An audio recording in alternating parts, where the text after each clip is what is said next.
Vous l'avez vu dans cet élément, la fête du 1er mai était également marquée par une série de décorations et la lecture du manifeste des travailleurs composé de plusieurs revendications et un engagement du gouvernement à maintenir le dialogue. Charles Bamondo, Jean de Dieu Mamundo, reportage.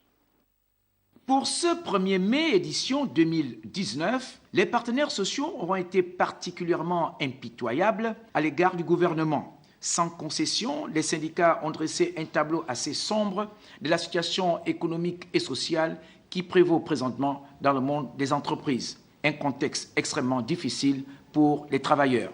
Nul besoin de décrire la situation précaire dans laquelle sont plongées actuellement de nombreuses familles gabonaises, en raison des licenciements massifs pour motifs économiques enregistrés ici et là, notamment dans le secteur pétrolier, BTP, exploitation forestière, etc.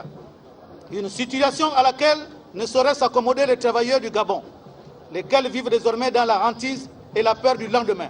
Avec beaucoup de réserve et de tempérance, le Premier ministre, chef du gouvernement, a plutôt privilégié le sens de la responsabilité et du patriotisme en réitérant son appel à un dialogue permanent.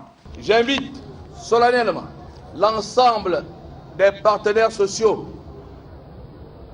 à tenir compte de l'intérêt supérieur du pays, à faire preuve de sens de responsabilité et d'esprit de consensus pour parvenir à un pacte social équilibré et durable. Cette volonté gouvernementale, matérialisée par la panoplie de médailles décernées à de nombreux travailleurs pour les dignes et loyaux services rendus au sein de leurs entreprises respectives.